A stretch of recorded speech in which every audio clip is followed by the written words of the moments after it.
Supriyadi atau dikenal dengan nama Sodanjo Supriyadi lahir pada tanggal 13 April 1923 di Trenggalek, Jawa Timur. Ia adalah putra sulung dari pasangan Raden Darmadi dan Rahayu. Pada saat kelahiran Supriyadi, Raden Darmadi menduduki jabatan di pemerintahan Kabupaten Blitar, yang saat itu termasuk wilayah Trenggalek. Ibunya meninggal saat melahirkan putra keduanya, adik dari Supriyadi yang saat itu baru berusia 2 tahun. Setelah kematian sang ibu, Supriyadi lalu diasuh oleh kakeknya, ayah dari Rahayu. Saat ayahnya menikah lagi, ia pun diasuh oleh ibu tirinya Susili. Tumbuh dalam keluarga Islam yang taat dan religius membuatnya menjadi penganut Islam yang taat. Supriyadi mula-mula bersekolah di Europese Lagere School, ILS, sekolah dasar berbahasa Belanda. Sesudah tamat, ia melanjutkan pelajarannya di Mir Jutgebreid Lager Onderwijs, Mulo, setingkat dengan SMP. Kemudian meneruskan pelajaran di Sekolah Calon Pamong Praja Middelbare Opleiding School voor Inlandse Ambtenaren, Mosvia di Magelang. Pendidikannya yang terakhir terputus pada Februari 1942 dikarenakan invasi Jepang ke Indonesia. Tetapi pada tahun berikutnya, Supriyadi dapat menyelesaikan pendidikan menengahnya setelah dilatih di kursus yang diselenggarakan oleh Administrasi Pendudukan Jepang di Tangerang. Salah satu kelas yang diambil oleh Supriyadi adalah pelatihan militer atau Seinin Dojo oleh militer Jepang. Setelah menyelesaikan kursus tersebut, pada Oktober 1943, Supriyadi secara sukarela bergabung menjadi tentara peta. Peta yang beranggotakan pribumi dibentuk Jepang untuk membantu mereka dalam perang melawan sekutu di Pasifik. Setelah pelatihan di Sekolah Perwira Peta di Tangerang, ia menerima pangkat Komandan Peleton Peta. Supriyadi mendapat pujian dari pelatihnya yang menganggapnya sebagai seorang kadet yang sangat cakap dan seorang pemuda yang cerdik dan cerdas. Pada tahun 1944, ia dikirim untuk mengabdi di Kota Blitar, Jawa Timur.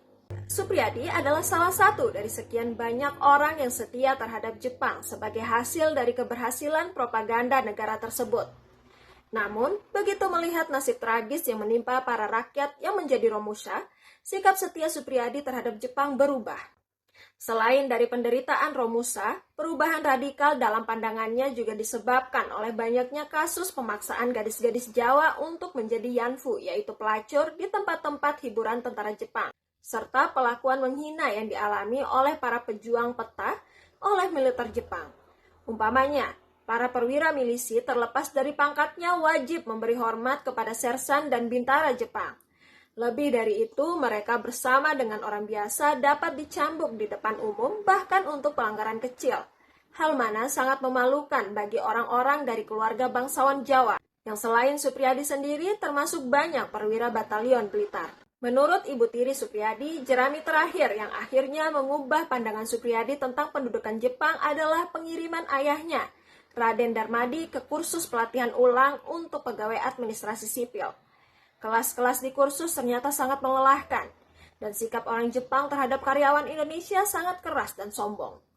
Menurut penuturan sang ayah, keadaannya yang kurus kering dan tertekan sangat membekas bagi Supriyadi. Akibatnya, pada pertengahan tahun 1944, perwira muda itu menjadi penentang keras pemerintah Jepang dan mulai menentaskan gagasan pemberontakan bersenjata melawan penjajah. Perlawanan terhadap Jepang dilakukan pada tanggal 14 Februari 1945 di Blitar. Tanggal tersebut dipilih karena terdapat pertemuan antara anggota dan komandan peta di Blitar, sehingga harapannya terdapat anggota-anggota lain yang tertarik bergabung dalam perlawanan. Pada pukul 3 dini hari, pasukan peta melancarkan serangan dengan menembakkan mortir ke Hotel Sakura yang menjadi kediaman para perwira militer Jepang. Markas Kampetai juga ditembaki senapan mesin. Pasukan peta membawa banyak perlengkapan dan logistik, termasuk persenjataan. Jepang bertindak cepat dalam mengatasi pemberontakan tersebut, yang membuat Supriyadi gagal menggerakkan kesatuan lain untuk bergabung ke dalam pemberontakan. Selain itu, Jepang juga mengetahui rencana pemberontakan yang mana terlihat dari gedung-gedung yang kosong. Jepang juga mengerahkan prajurit lokal untuk menghentikan pemberontakan.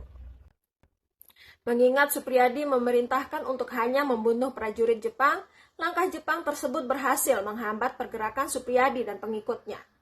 Beberapa prajurit peta yang terlibat dalam pemberontakan ditangkap dan diadili di Mahkamah Militer Jepang di Jakarta.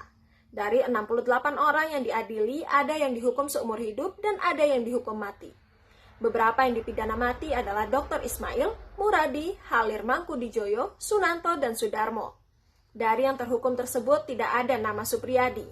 Supriyadi sendiri tidak diketahui bagaimana nasibnya setelah peristiwa tersebut. Akibat dari misteri keberadaan Supriyadi ini, banyak orang yang tiba-tiba muncul ke permukaan dan mengaku sebagai Supriyadi. Yang paling terkenal adalah Andaryoko yang muncul pada tahun 2008 lalu. Namun, saat dikonfrontasi oleh adik tiri dari Supriyadi, Utomo Darmadi, ia tidak bisa membuktikannya.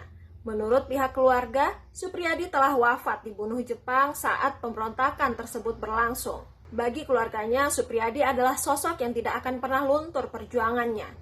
Jadi tidak mungkin ia melarikan diri dan bersembunyi menyelamatkan dirinya dan mengkhianati pasukan yang ia pimpin. Setelah Indonesia merdeka pada 17 Agustus 1945, Soekarno mengumumkan bahwa Supriyadi menjadi Menteri Keamanan Rakyat. Namun karena tidak pernah muncul, ia digantikan oleh Suliadi Kusumo sebagai Menteri ad interim atau sementara.